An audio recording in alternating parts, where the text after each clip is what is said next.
ஒரே மாதிரி தானே சார் பிஏ பிஎல் படிச்சுட்டு ஹைகோர்ட்லயும் ஜட்ஜி உட்கார்ந்து இருக்கிறாரு, சுப்ரீம் கோர்ட்லயும் பிஏ பிஎல் படிச்சுட்டு தானே சார் ஜட்ஜி உட்கார்ந்து இருக்கிறாரு. அது எப்படி சார் ஹைகோர்ட் ஜட்ஜ்மெண்ட் வந்து சுப்ரீம் கோர்ட் ஜட்ஜி வந்து இது செல்லாதுன்னு வெளியே தருகிறாரு? அப்போ அவர் வேற ஆங்கிள் பாக்குறாருன்னு அர்த்தம் இல்ல, அவர் ஏதோ வேற ஒரு கோணத்துல பாக்குறாரு. சரி, 5 ஜட்ஜி ஒன்னா உட்காருறாங்க, 4 ஜட்ஜி ஒன்னு திங்க் பண்ணும் போது ஒருத்தர் இது சரியில்லைன்னு முடிவு பண்றாரு. 5 பேருமே பிஏபிஎல் தானே சார். அப்ப நம்ம சட்டம் தெளிவா இல்லைன்னு அர்த்தமா? இல்ல. எப்போதும் சட்டங்கள் முக்கியம் அல்ல, இன்டர்பிரேஷன், அதற்கு நீங்கள் தருகிற விளக்கங்களும் வியாக்கியானங்களும் தான் முக்கியமே ஒழிய சட்டங்கள் ஒருபோதும் முழுமையான அறிவை கொடுத்துவிட முடியாது. How do you interpret? அதை நீ எப்படி அதை சரியான எடுத்து உள்ள எடுத்து பூந்து வெளியே வர அப்படிங்கறத பொறுத்தது. ஒரு சின்ன உதாரணம் சொல்றேன், எளிமையா எல்லாரும் புரிஞ்சுக்கிறதுக்காக சொல்றேன். ஒரு காட்டுல ஒரு பழைய மண்டபத்துல ராத்திரி 2 பேரும் மாட்டிக்கிட்டார். பழைய காலம், ராத்திரி சாப்பிடலான்னு 2 பேரும் சாப்பாடு பொட்டலத்தை பிச்சா. அவங்ககிட்ட ஒருத்தர் 5 சப்பாத்தி இருந்தது, ஒருத்தங்கிட்ட 3 சப்பாத்தி இருந்தது. சாப்பிடலான்னு அந்த பொட்டலத்தை பிரிச்சு அவன் 2 பேரும் பிளான் பண்ணி பொட்டலத்தை பிரிக்கிறார். ஒரு பெரிய பணக்காரன் ஓடியாந்தாரு, கோடீஸ்வரன், நம்ம ஜீவா மாதிரி ஓடி வந்தாலும் ஒரு கோடீஸ்வரர். அவரும் வெளியே மாட்டிக்கிட்டார், ராத்திரி இந்த காட்டுல மாட்டிக்கிட்டாரு. பிரதர் பிரதர் பிரதர் பிரதர், நான் பசியில் இருக்கேன், ஆனா நான் ஒண்ணும் எடுத்துட்டு வரல, பணம் வச்சிருக்கேன், நீங்க கேட்டா எவ்வளவுனா நான் பணம் கொடுப்பேன், ஆனா சாப்பிடணும், எனக்கு நீங்க ஹெல்ப் பண்ணாதான் இப்ப நம்ம சாப்பிட முடியும் அப்படின்னு. சார் பணமா வேணாம் சார், சாப்பாட்டுக்கு பணமா இருக்கிறதா ஆளுக்கு பங்கு வச்சு சாப்பிடுவோம். 8 சப்பாத்தி இருக்கு, 3 பேர் உட்கார்ந்து இருக்கா, ஆளுக்கு 3 பிரிக்க முடியாது. ஏன்னா இப்ப 8 பேர் 8 சப்பாத்தி, 3 பேருக்கு எப்படி பிரிக்கிறது? உடனே இந்த வண்டா இருப்பாருங்க, எது பசியில, அவர் யோசனை சொன்னார், எப்பவுமே எவனுக்கு அவசியமோ அவனுக்கு அறிவு அதிகமா வேலை செய்யும். ஏன்னா அவன் he is in need இல்லையா, அவனுக்கு தான் அது என்ன பண்ணணும்னு கரெக்டா தோணும், அந்த தேவையில் இருக்கிறவனுக்கு தோணும். உடனே அவர் சொன்னாரு, இது என்ன பண்ணலாம், ஒவ்வொரு சப்பாத்தியுமே 3 துண்டா போட்டுடலாம். ரைட்டு, 8 3 24 ஆயிடுது. ரைட்டு, ஆளுக்கு 8 துண்டு சாப்பிட்டா எல்லாரும் ஈக்குவலா சாப்பிட்ட மாதிரி ஆயிடும். கரெக்ட், பிரிச்சாங்க. 8 3 24 எல்லாம் சாப்பிட்டாங்க. சாப்பிட்டு படுத்துட்டாங்க. காலம்பரம் அந்த பணக்காரர் எந்திரிச்சு போகும்போது என்ன பண்ணாரு, 8 பவுன் எடுத்து முன்னாடி வச்சுட்டு, பசி அந்த எனக்கு சாப்பாடு கொடுத்தீங்கல்ல, அதனால நான் உங்களுக்கு திருப்பி ஏதாவது கொடுக்கணும், நான் கொடுத்தா நீங்க வாங்க மாட்டீங்க, அதனால 8 பவுன் வச்சிருக்கிறேன், 2 பேரும் திருச்சி எடுத்து வச்சிருக்காரு, வெயிலி வச்சுட்டு போயிட்டாரு. 2 பேரும் முடிச்சான். முடிச்ச உடனே 5 சப்பாத்தி கொடுத்தான் பாருங்க. அவன் சொன்னா, டேய் அவர் வச்சுட்டு போயிட்டார, நாம என்ன பண்ணலாம் அப்படின்னு கேட்டா, நான் 5 சப்பாத்தி கொண்டாந்தேன், நீ 3 சப்பாத்தி தான் நீ கொண்டாந்த. அவர் இப்ப 8 பவுன் வச்சிருக்கிறாரு, அதனால 5 பவுன் எனக்கு, 3 பவுன் உனக்கு. என்ன சொல்றேன்? அதெல்லாம் ஒண்ணு வேண்டியதுல, ஆளுக்கு 4 நாள். ஏன் சொல்ற? அதனால அவர் 8 பவுன் வச்சு பிரிச்சுக்கங்க, நீ நானும் 2 பேர் இருக்கிறோம், ஆளுக்கு 4 நாள் தான் நியாயமா பிரிக்கிறதுக்கு சமம். நான் நியாயமா பிரிச்சுக்கிறேன். நான் சொன்ன, நான் 5 சப்பாத்தி கொண்டாந்தேன், நீ 3 தான் கொண்டாந்த, ஒரு நியாயம் வேணாமா? அவன் சொன்னா 2 பேர் இருக்கிறோம், 8 பவுன் இருக்கு, 4 நாளா பிரிச்சுக்க வேண்டாமா, ஒரு நியாயம் வேண்டாமா? இப்ப இவன் ஒண்ணு நியாயம்ங்கிறான், 5க்கு 5. அவன் என்ன சொல்றான், 2 பேர் ஆளுக்கு 4 நியாயம் தான். கோர்ட்டுக்கு போயிட்டான். ஜட்ஜ்மெண்ட் கொடுத்தாரு, என்ன 5 கொண்டு வந்தவனுக்கு 7 பவுன் கொடுப்பா, 5 கொண்டு வந்தவனுக்கு 7 பவுன் கொடு, 3 கொண்டு வந்தானே அவனுக்கு 1 பவுன் கொடுன்னா. நீங்க இன்னைக்கு ஒண்ணு புரிஞ்சுக்கணும், கோர்ட்டுக்கு போகாம இருக்கிறதே புத்திசாலி தரம். கோர்ட்டுக்கு வந்ததுக்கு அப்புறம் அதே மாதிரி போலீஸ் ஸ்டேஷனுக்கு கூட போகாம இருக்கிறது தான் பல சமயத்துல புத்திசாலித்தனம். ஏதோ எனக்கு தெரிஞ்ச உலக அனுபவத்துல நான் சொல்ல வேண்டிய நீதிகளை சொல்லிட்டு யாரு மேலேயும் எனக்கு விரோதம் இல்லை, உங்க நன்மையில எனக்கு அக்கறை இருக்கிறதால சொன்னேன், அவ்வளவுதான் விஷயம். அதனால முடிஞ்சு போச்சு. இப்ப ஜட்ஜி எப்படி ஆர்டர் போட்டாரு அப்படின்னு கேட்டீங்கன்னா, யாரு 5 சப்பாத்தி கொண்டாந்தானோ அவனுக்கு 7 பவுன், யாரு 3 சப்பாத்தி கொண்டாந்தானோ அவனுக்கு 1 பவுன். முடிஞ்சு போச்சு. இந்த கோர்ட் ஆர்டர் கையில வாங்கி வச்சோன்னு சொன்னா, நான் போகாம இருக்கிறதாலாவது அவன் கொடுத்ததை வாங்கியிருந்தாலாவது 3 பவுன் கிடைச்சிருக்கோம். இந்த நாள் எனக்கு 1 பவுன் ஆர்டர் போட்டான் அப்படின்னு வருத்தப்பட்டான். அப்புறம் ஜட்ஜி கிட்ட கேட்டாங்க என்னன்னு. அவர் எக்ஸ்பிளேஷன் பியூட்டிஃபுல்லா சொன்னாரு. இவன் கொண்டாந்து 5 சப்பாத்தியை 3 துண்டா பிரிச்சா என்னாச்சு, 15 துண்டாச்சு. நீ கொண்டாந்து 3 சப்பாத்தியை துண்டா பிரிச்சா என்னாச்சு, 9 துண்டாச்சு. கரெக்டா? ரைட்டு. 9ல 8 துண்டு நீயே தின்னுட்ட. நீ எவ்வளவு அவனுக்கு கொடுத்திருக்கிற? ஒரே ஒரு துண்டு தான் நீ கொடுத்திருக்கிற. அவன் அந்த 5ல அவன் 8 தின்னது போக 7 துண்டு அவனுக்கு கொடுத்திருக்கிறான். அவன் 8 பவுன் கொடுத்தா 7 துண்டு கொடுத்தவனுக்கு 7 பவுன், ஒரு துண்டு கொடுத்தவனுக்கு 1 பவுன். அதுதான் ஆடப்பட முடியும். புரியுதா? ஏன் எல்லா இடத்துலயும் பார்வை ஒரே மாதிரி இல்ல? உண்மைகள் கூட ஒவ்வொருவருடைய தகுதிக்கு ஏற்ப வேறு வேறாகவே புரிந்து கொள்ளப்படும். நீங்க புரிஞ்சுக்கிறது ரொம்ப கஷ்டம். உண்மைகள் கூட வேறு வேறாகவே புரிந்து கொள்ள முடியும். நான் மரபுகளுக்கோ சட்ட ஒழுங்குகளுக்கோ நான் மீறியவன் அல்ல என்றாலும் சொல்றேன். எமர்ஜென்சி டயத்துல எமர்ஜென்சி சரி அப்படின்னு சுப்ரீம் கோர்ட்டோட ஃபுல் பெஞ்ச் உட்கார்ந்து தீர்ப்பு கொடுத்தது.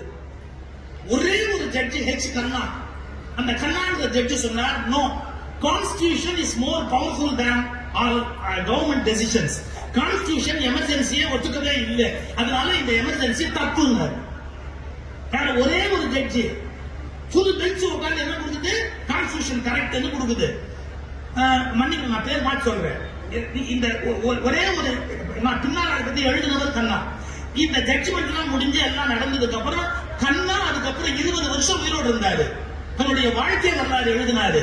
தன்னுடைய வாழ்க்கை வரலாறு என்ன எழுதினார் தெரியுங்களா? அன்று நான் கொடுத்த தீர்ப்பு தவறு, எமர்ஜென்சி இருந்திருக்க கூடாது என்று அந்த ஜட்ஜோட பேரை சொல்லி அவர் எழுதிய தீர்ப்பு தான் சரியானது.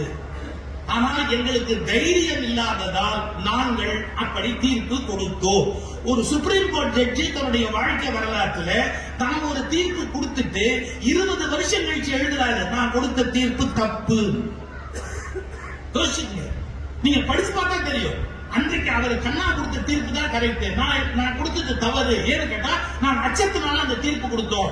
கான்ஸ்டிடியூஷன் தான் எல்லாத்தை விட மோர் பவர்ஃபுல், எமர்ஜென்சி கொண்டு வந்திருக்க கூடாது, அதுதான் உண்மை. இப்ப 20 வருஷம் கழிச்சு மாத்தி தீர்ப்பு கொடுத்தாப்புல நம்ம அதை ஏத்துக்க முடியுமா? நான் அப்ப தப்பு பண்ணிட்டேன்னு ஒரு ஜட்ஜி சொன்னாருன்னா இதை ஒத்துக்க முடியுமா? எதுக்கு சொல்ல வரேன்? அவசரப்பட்டு எந்த விஷயத்துமே பயஸ்டா திங்க் பண்ணாதீங்க, பயஸ்டா பேசாதீங்க. படிக்கிற விஷயத்தை 100 தடவை படிங்க. உங்களுடைய அறிவை கொண்டு யோசிச்சு பாருங்க. இதை விட ரொம்ப முக்கியமா சொல்றேன், நம்முடைய சிந்தனை பார்வையை விட யார் நம்மை மாற்றி பேசுகிறார்களோ அவர்களை கூர்ந்து கவனியுங்கள். ஏன்னா அவங்க என்ன வாதங்களை வைக்கிறாங்க அப்படிங்கிறது ரொம்ப முக்கியம். அவங்க சொல்றது ஏதாவது நியாயம் இருக்கா அப்படிங்கறத கேட்கறதுக்கு ஒரு பொறுமை வேணும். நான் என்ன சொல்றேன் அதை கேட்டா போதும் அப்படிங்கிற வாழ்க்கை சரியில்லை. நீ என்ன சொல்றீங்க நான் கொஞ்சம் காது கொடுத்து கேட்டுக்கிறேன் அப்படிங்கிற வாழ்க்கை தான் சரியான வாழ்க்கையா இருக்க முடியும். நான் என்னுடைய எல்லா பேச்சிலையும் ஒரு கருத்தை வலியுறுத்துறேன். என்ன தெரியுங்களா? இந்த உலகம் நான் மட்டும் வாழ்வதற்காக படைக்கப்படவில்லை. இந்த உலகம் நான் மட்டும் வாழ்வதற்காக படைக்கப்படவில்லை, என் எதிரியும் வாழ்வதற்காகத்தான் இந்த உலகம் படைக்கப்பட்டிருக்கிறது. இந்த திங்கிங்கே பல பேர் கிடையாது. என் எதிரியை அவன் ஒழிச்சிருவேன், தப்பு. நீ யார் அதை ஒழிக்கிறதுக்கு? அவனை யார் கொண்டு வந்தது? இயற்கை அல்லது இறைவன் அல்லது படைப்பு அவனை கொண்டாந்தது. நீ கொண்டாந்த. அப்போ உன் கருத்துக்கு ஒருத்த மாறா இருந்தா அவன் ஒழிச்சிருக்கியா? நீ உனக்கு என்ன ரைட்ஸ் இருக்கு? உன் கருத்துக்கு மாறா இருந்தாலும் அவனுக்கு இந்த உலகத்தில் வாழ்வதற்கு உரிமை இருக்கிறது என்பதை புரிந்து கொள்வதுதான் உண்மையான கல்வியினுடைய அடையாளம். இதுக்கு நான் ஒரு எக்ஸாம்பிள் சொல்றது உண்டு. பாலைவனத்துக்கு நீங்க போனீங்கன்னா பாலைவனத்துல கள்ளி செடி அப்படி கலைச்சிட்டு வரும். எங்க பாலைவனத்துல எங்கேயாவது தண்ணி கிடைக்குமா? குடிக்கிறதுக்கு தண்ணி கிடைக்குமா? கிடைக்காது. செடி வளர்ற தண்ணி கிடைக்குமா? கிடைக்காது. அந்த பாலைவனத்துல ஒரு செடி வளர முடியுமா? முடியாது. அந்த பாலைவனத்துல வளர்றதுக்கு ஒரு செடியை இயற்கை அல்லது இறைவன் கொடுக்கிறார். நீங்க இயற்கைங்கிறதையும் இறைவன்கிறதையும் நான் திருச்சியா பார்க்கறது இல்லைங்க. என்னுடைய பிலாசபி என்னன்னு கேட்டா, இறைவன் என்பது மூலப்பொருள், அதற்கு இயற்கை என்பது உடல். இயற்கை கடவுளின் உடல், இதுதான் என்னுடைய பார்வை. அந்த கடவுளின் உயிர் என்பது கடவுளுடைய தத்துவமா பேசப்படுது. அதுக்கான உடல் இயற்கை, பஞ்சபூதங்கள், அதற்கான உடம்பு அது. இப்ப பாருங்க, இந்த பாலைவனத்துல ஒரு செடியை வளர முடியாத போது அதுல வளர்றதுக்குரிய கெப்பாசிட்டியோட ஒரு கள்ளி செடியை கொடுத்துதான் இந்த கள்ளி செடியை இடம் விட்டுதான் இந்த இலையை அது காப்பாற்றுறதுக்கு என்ன பண்ணுது? இந்த இலையை யாரும் தின்னிடக்கூடாது அப்படிங்கிறதுக்காக, இந்த இலையை தின்னிடக்கூடாதுங்கிறதுக்காக முள்ளு முள்ளு முள்ளு முள்ளு முள்ளு முள்ளு முள்ளு முள்ளா ஒண்ணு கடிக்க முடியாது. கடிச்சா நாக்கு ரத்தம் வரும். அப்படி தன்னை பாதுகாப்பு இதை யார் கொடுத்தா? கள்ளி செடி கண்டுபிடிச்சுதா? இயற்கை கொடுத்துருக்குது. முள்ளு முள்ளு முள்ளு முள்ளு முள்ளு முள்ளு கள்ளி செடியை கொடுத்துருக்குது. பாலைவனத்துல வளர முடியாத இடத்துல வளரக்கூடிய கெப்பாசிட்டியை கள்ளி செடிக்கு கொடுத்து அதை ஒரு மிருகம் கடிக்க கூடாதுங்கிறதுக்காக அதுல முள்ளா இலையை கொடுத்த அதே இயற்கை அதை குறி வச்சு திங்கிறதுக்குன்னு ஒரு ஒட்டகத்தை படைச்சிருக்கு. அந்த ஒட்டகத்தை அதே பாலைவனத்துல விட்டுருக்கு. அது அந்த முள்ளை கடிச்சு ரசிச்சு சாப்பிட்டு என்ஜாய் பண்ணி கள்ளி செடியை க்ளோஸ் பண்ணக்கூடிய அளவுக்கு அந்த ஒட்டகத்தை உருவாக்கி இருக்கு. எந்த இயற்கை கள்ளி செடியை படைத்ததோ அதே இயற்கை தான் கள்ளி செடியை அழிக்கிற ஒட்டகத்தையும் படைத்தது. நீங்க என்ன புரிஞ்சுக்கணும், பாலைவனம் என்பது கள்ளி செடிக்காக மட்டும் படைக்கப்படவில்லை, கள்ளி செடியை ஒழித்து கட்டுகிற ஒட்டகத்துக்காகவும் பாலைவனம் படைக்கப்பட்டிருக்கிறது. நம்ம ஆளுக்கு புரியல சார். என்ன ஒருத்தர் எதிர்க்கிறான்னா உலகத்துல இருக்கக்கூடாது, என் கருத்துக்கு எதிர்க்கிறது யாரும் சொல்லக்கூடாது, நான் என்ன சொல்லணும் அதை மட்டுமே எல்லாரும் ஏத்துக்கணும். அவர்கள் மனிதர்கள் அல்ல, மிருகங்களை விட மோசமானவர்கள். என் கருத்துக்கு மாறான கருத்து சொல்றதுக்கு உனக்கு உரிமை இருக்குன்னு ஒத்துக்கிறாங்க பாருங்க, அவங்க தான் மிகச்சரியான மனிதர்கள். ஏன் கருத்துக்களின் மீது நீங்கள் காதல் கொள்ளணும். அது சரியான கருத்து, இது தவறான கருத்து. இதை இந்த திருவள்ளுவர் எழுதி வச்சுட்டு போனா, எப்பொருள் யார் யார் வாய் கேட்பினும் அப்பொருள் மெய்ப்பொருள் காண்பது அறிவு. யார் யார் வாய் கேட்கணும், யாருதான் சொல்லல. ஏங்க சரியான ஒரு ஆர்குமெண்ட் நம்ம வீட்டு சின்ன பிள்ளை சொல்லக்கூடாதா? வைணவ இலக்கியங்கள்ல வரும், எம்பாருன்னு ஒரு பெரியவரை பத்தி ஒரு கதை வரும். அதாவது பல்லத்துல ஒரு படிச்ச பண்டிதர் போறாரு. படிச்ச பண்டிதர் பல்லத்துல போகும்போது சர்வ ஆகம பண்டிதர், சகல கலா வல்லவர், கல்வியின் கடல், அவர் வராது பல்லக்கலைன்னு உருவம் சொல்லிட்டு போறான். ஒரு சின்ன பையன் தெருவில் விளையாடிக்கிட்டே இருந்தவன் இப்படி நிறுத்தினான். உனக்கு எல்லாமே தெரியுமா? தெரியும் தான். ஏன்னா நான் ஒரு கேள்வி கேட்கிறேன், பதில் சொல்லுன்னு கீழே இருந்து ஒரு குத்து மணலை அள்ளி அப்படி நீட்டி, இதுல எவ்வளவு மணல் இருக்கு,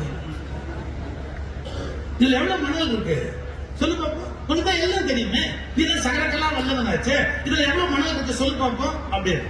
இந்த பண்டிதர் எப்படி யோசிச்சாரு, இத்தனோட பையன் நம்ம மடங்கிட்டான், இல்ல எத்தனை மணல் இருக்கு நம்ம எப்படி சொல்ல முடியும்? பல்ல கூட்டு இறங்கினாரு, டோட்டல் சரண்டர்ப்பா, இதுல எவ்வளவு மணல் சொல்றதுக்கு எனக்கு தெரியாதுப்பா, என் அறிவு பேஸ்ட், நீ தெரிஞ்சா சொல்லுங்க, ஒரு கைப்பிடி அளவு மணல். நீங்க யோசிச்சுக்கணும், அவ்வளவு படிச்சவன ஒரு நிமிஷத்துல இப்ப முட்டாளாக்கிட்டான் அந்த பையன். அப்ப வாழ்க்கையில எனக்கு எல்லாமே தெரியும்னு பேசுறத மாதிரி அபத்தமான விஷயம் இந்த உலகத்துல ஒண்ணுமே கிடையாது. நான் என்ன சொல்றேனோ, நான் சொல்ற கருத்து தவறா இருக்கிறதுக்கு வாய்ப்பு இருக்கு, நீங்க என்ன சொல்றீங்களோ நான் அதை ஃபுல்லா கேட்டுக்கிறேன் அப்படிங்கிற ஒரு பக்குவத்தோட இருக்கணும். எனக்கு எதிர்கருத்தே இருக்கக்கூடாது, மாற்றுக்கருத்தே இருக்கக்கூடாது, மாற்றுக்கருத்து உள்ளவர்கள் வாழவே கூடாது என்று பேசுவது காட்டுமிராண்டித்தனத்தினுடைய உச்சகட்டம். இந்த புரிதல் தான் மனித குலத்துக்கு இன்று ரொம்ப அவசியமான ஒரு புரிதல். திருவள்ளுவர் என்ன சொல்றாரு, நீ என்ன கருத்து சொல்றியோ அதே மாதிரி இன்னொருத்த ஒரு கருத்து சொல்றானோ அந்த கருத்து முரண்பாட்டை நீ யோசிக்கிறதுக்கு பழகுப்பா. நம்ம யோசிக்க வேண்டிய பகுதின்னு எத்தனையோ இருக்கு சார். என்னுடைய நண்பர் புவனகிரி அன்பழகன் திருக்குறள் விழால பேசினாரு. இது வரைக்கும் திருக்குறள் உரையில சார், தீயினால் சுட்ட புண் உள்ளாரும் ஆறாதே நாடினால் சுட்ட வடு அப்படின்னு ஒரு குறள் இருக்கு. இது வரைக்கும் நான் படிச்ச உரைகள் எல்லாம் ஒரே உரை சொல்றாங்க, என்ன, யாராவது தீயினால் உங்களை சுட்டு விட்டால் அந்த வடு ஆறிவிடும், அந்த புண் ஆறிவிடும், ஆனால் நாடினால் ஒருவரை சுட்டால் அந்த வடு நம்மிடத்தில் ஆறாது அப்படின்னு எவ்வளவு பேர் எழுதியிருக்கிறாங்க உரை திருக்குறளுக்கு, எல்லாரும் எழுதியிருக்கிறாங்க. இவர் சார் ஒரு புது உரை சொன்னார் சார். எப்படின்னா, இன்னொருத்த ஒன்னு சொல்ற அளவுக்கு நீ சும்மா விட்டு வைப்பிய, ஒருத்தர் ஒரு தீவட்டி எடுத்துட்டு கை நீட்டுங்க, உங்க மேல சூடு வைக்கிறேன், உங்க மேல சூடு வைக்கிறேன், நம்ம ஏதாவது கை நீட்டுவோங்க. அப்ப இன்னொருவர் நம்மை சுட்டால் தீயினால் சுட்டப்புண் ஆறும், ஆனா நாவினால் சுட்டவோடு அவன் நம்மை திட்டிவிட்டால் நம் மனதில் அந்த புண் ஆறாது அப்படின்னு நம்ம அர்த்தம் சொன்ன பாருங்க. அப்படியே உள்டாவா அந்த பொருளை திருப்பினாரு. இல்ல இல்ல, நீ யாரையாவது தீயினால் சுட்டால் கூட அந்த புண் ஆறிவிடும், ஆனால் நீ நாவினால் ஒருவரை திட்டினால் உன் மனதில் ஏற்பட்ட வடு உனக்கு ஆறாது. சார் இப்படி அர்த்தம் சொல்லலாமா? நீங்க ராமாயண கம்பராமாயணம் எடுத்து படிச்சு பாத்தீங்கன்னா, லட்சுமணனை சீத்தை திட்டான்னு பாட்டு இருக்குது. நீ நிக்கிற நிலையை பார்த்தா நெறியா இல்லையே, நின்ற நீ நிலையது நெறியிற்று அந்த பேசுறார். இதுக்கப்புறம் சுந்தரகாண்டத்தில் அவ உட்கார்ந்து இருக்கிற மரத்தடியில அப்ப என்ன சொன்னா தெரியுங்களா? என்ன வார்த்தை சொன்னா தெரியுங்களா? என்ன, நான் மஞ்சனா மைத்துனனை நான் சொன்ன சொல் பிழை, அது பிழை என்று என்னை ராமன் நீக்கிவிட்டாரோ என்று தான் தவறாக பேசிவிட்டோமே என்று அதை சீத்தை நினைத்து அழுகிறாள் என்று கம்பன் எழுதுகிறார்.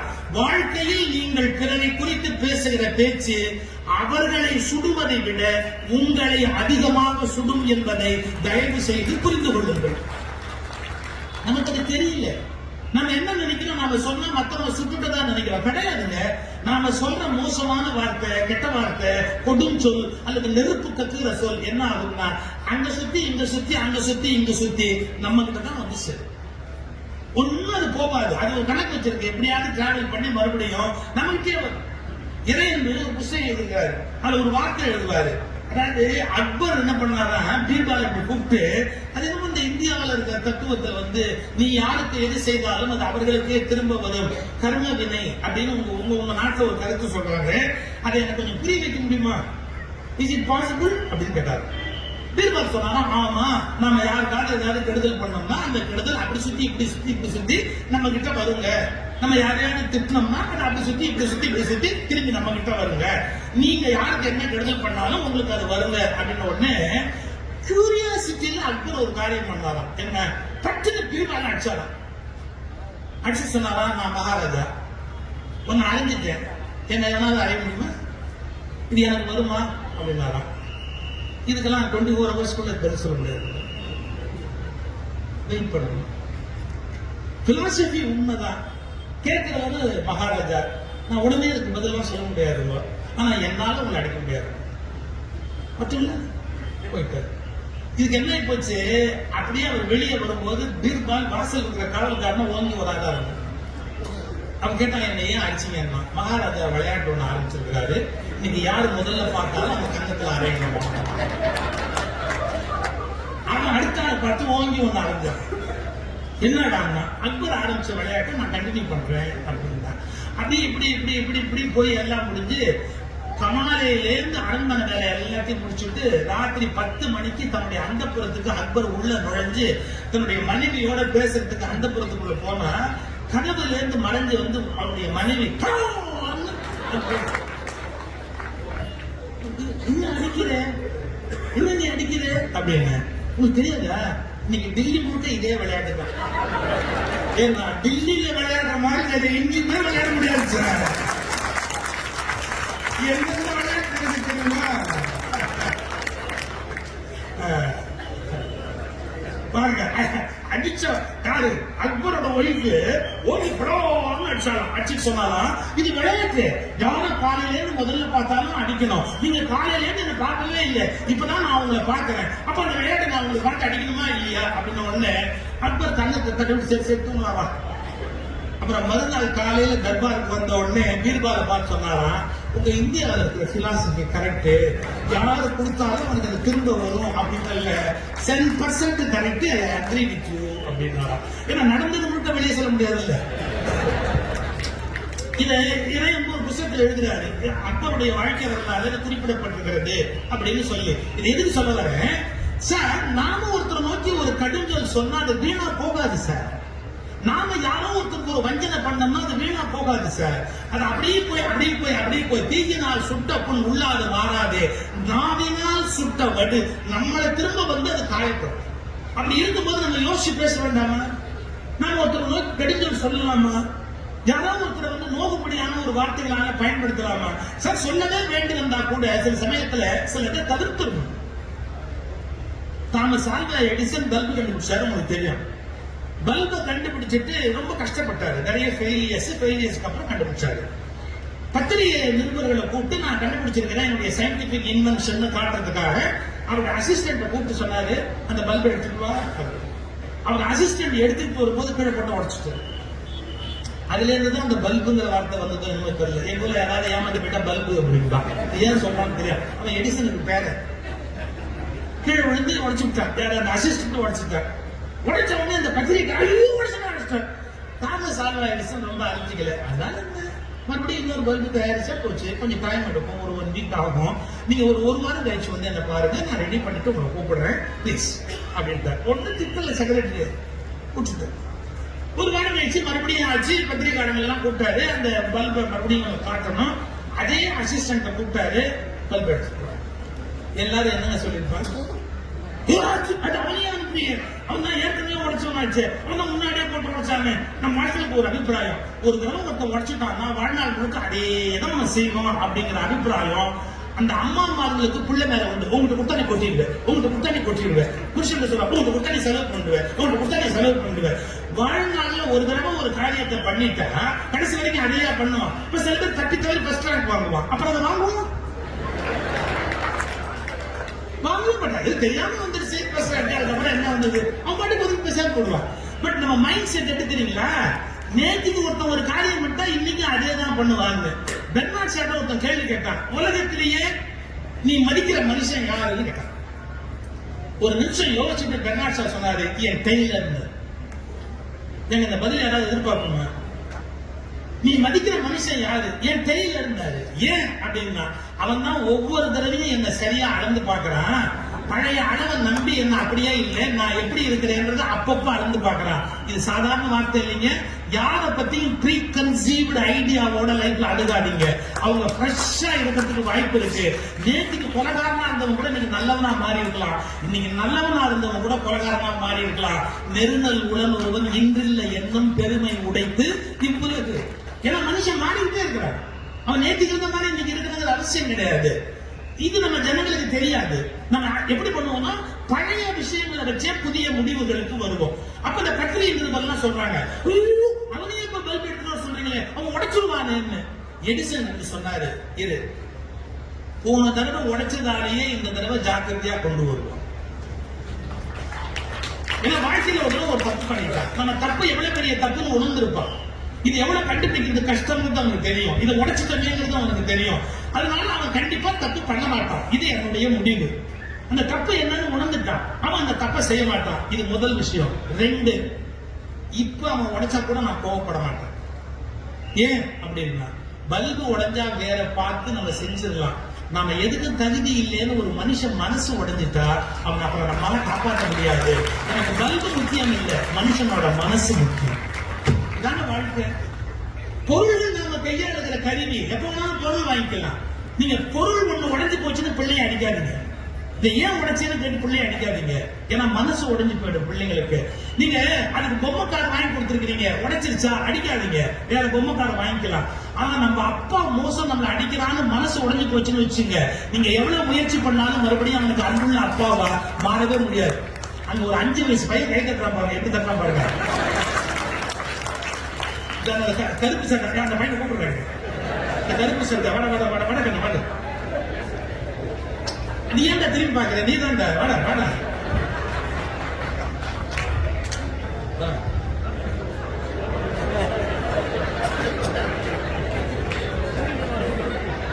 இதுங்களா இப்ப அடுத்த காமெடி. அவனுக்கு ஜீவா பரிசு கொடுப்பாரு. அவன் தலைவர்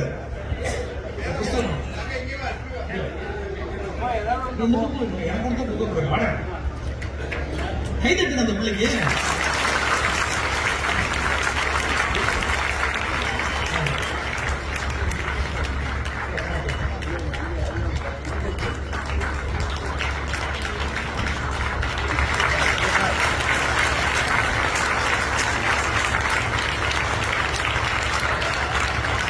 என்ன சந்தோஷம், நம்ம அப்பாவை பத்தி நம்ம சொல்ல முடியாது. மைக்கு வச்சு எல்லாரும் கேட்கப்படியா சொல்றாங்க. எதுக்கு சொல்ல வரேன் சார், ஒரு பொம்மை உடைஞ்சு போனா வேற வாங்கிக்கலாம் சார். பிள்ளையோட மனசு உடைஞ்சு போனா நம்ம ஏதாவது பண்ண முடியுமா? பிள்ளைங்க ஃபெயில் ஆயிடுச்சுன்னு வச்சுக்கோங்க, உருட்டவே மாட்டேங்க, சொல்லாதீங்க சொல்லாது. டேய் நீ என்ன முயற்சி பண்ண போயிடுச்சா, அதனால என்ன தாராளமா நீ மறுபடியும் ட்ரை பண்ணு. நீ உன்னை பத்தி தெரியுங்க டே, அப்படிதான் பாராட்டணும். இதுதான் ரொம்ப இம்பார்ட்டன்ட் லைஃப்ல. உள்ளம் உடைமை உடைமை திருவள்ளுவர் எழுதுறாரு. உள்ளம் உடைமை உடைமை. மனசு தானே எல்லா வெற்றிக்கும் காரணமா இருக்கு. அவனை வீக்காக்கிட்டோம்னா அப்புறம் என்ன ஆகுறது? சோ நல்ல விஷயங்களை படிக்கணும். நல்ல நல்ல வாழ்க்கையை நோக்கி நாம மாற்றி அமைப்பதற்கான முயற்சிகள்ல ஈடுபடணும். நம்மளை எப்படி மேல கொண்டு